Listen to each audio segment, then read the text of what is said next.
Believing that you're destined for heaven when you're not would be the most tragic self-deception. David Servant's book, The Great Gospel Deception, will help you be sure that heaven will be your eternal home. Order your copy at heavenword.tv. Okay, welcome back. We're looking at the parable of the talents once again in Matthew 25. We've gone through the happy part of it. The 5-talent guy doubled his master's money. The 2-talent guy did as well. And they heard those words that we all hope to hear one day. Well done, good and faithful servant. You were faithful with a little bit. I'm going to put you in charge of much. Enter into the joy of your master. That's what we want to hear. And this is the point of the parable. How can we make sure we're ready? Because that's been the point of the entire Olivet discourse. How can you make sure you're ready? Make sure you're doing the master's will. Make sure you're bringing him a return on what he's invested into you. He's given every one of us time, talents, and treasures, and we're going to have to give an account for all three one day. We want to be found faithful with what God has given us. And he's entrusted different amounts of those things to all of us. It's all different. Don't worry about anybody else. Worry about yourself. Well, now the real point of this parable is revealed as the 1-talent guy who buried his master's talent has to give an account.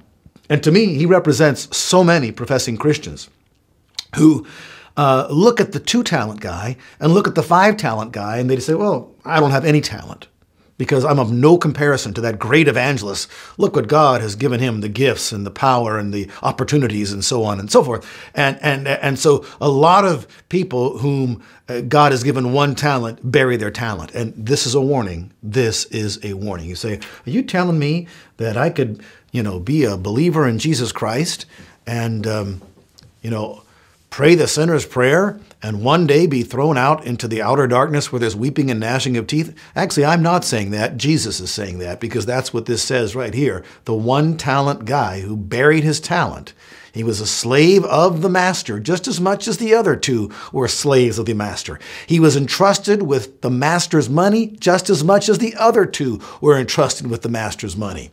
This parable is spoken to Peter, James, Andrew, and John as a warning to them. Okay, so all those facts put together, it's undeniable, it's irrefutable. This parable has application to every single Christian, and it's a huge warning to the 1-talent ones. Okay, so verse 24, the one who had also received the 1 talent came up and said, Master, I knew you to be a hard man, reaping where you did not sow, and gathering where you scattered no seed. And I was afraid, and I went away and hid your talent in the ground. See, you have what is yours. So at least you didn't lose anything, master. Was the master happy about not losing anything? But his master answered and said to him, You wicked, lazy slave, you knew that I reap where I did not sow, and gather where I gathered no seed. Then you ought to have put my money in the bank, and on my arrival I would have received my money back with interest. Now that's very interesting. A couple points that I have to make. One is that, although the master in this parable was described by the 1-talent slave as a hard man, reaping where he did not sow and gathering where he scattered no seed, and he himself admitted that apparently about himself, we would never want to conclude that it represents the way God is. God is not someone who reaps where he doesn't sow and gathers where he scatters no seed, because that's the equivalent of stealing, and God is not a thief. In fact, I don't even think it's true about this guy so much, at least, but the evidence that we have in the parable, because he wasn't trying to reap where he hadn't sow. He planted something in those guys and he expected back a return. But anyways, he said, okay, that's what you thought about me, or that's what you knew about me, however you wanted to say it. He said that should have motivated you to know I'm expecting a return. You believe that about me? You should have acted like you believe that about me, and you should have, at bare minimum, not buried my talent, but put it in the bank, and they would have invested it, and you could have reaped some of the interest, and the bank would have made a profit too, and I'd get more money back than what I gave to you.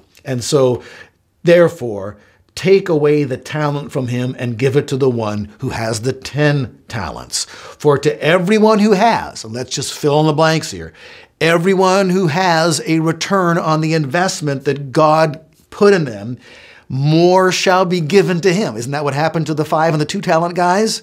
You were faithful with a little, I'll put you in charge of much. And he will have an abundance. But from the one who does not have what? Doesn't have a return on the investment that his master entrusted him. Even what he does have shall be taken away. The guy lost everything he had been given by the master. That one talent was taken out of his stewardship.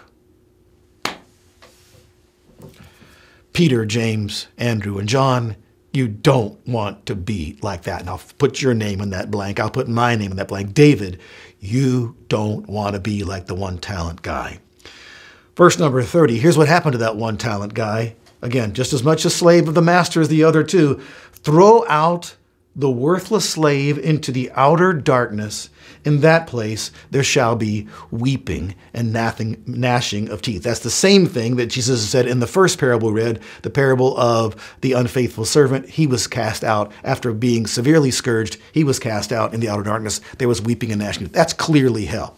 Some theologians, and I don't want to even call them theologians because they're dishonest, I think, and or they're very stupid, one or the other, have tried to take this verse and say, well, that's the outer fringes of heaven.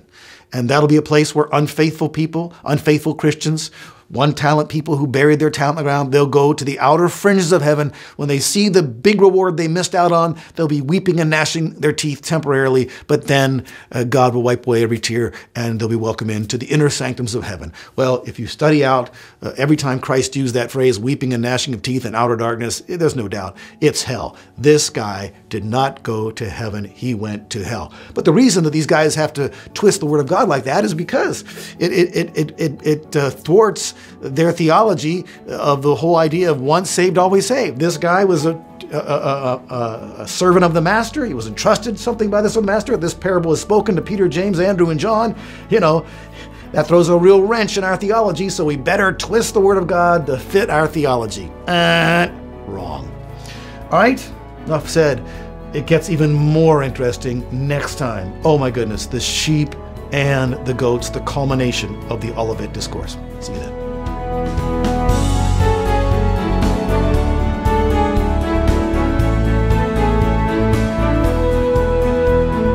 HeavenWord 7 is made possible by the financial support of viewers like you. Thank you.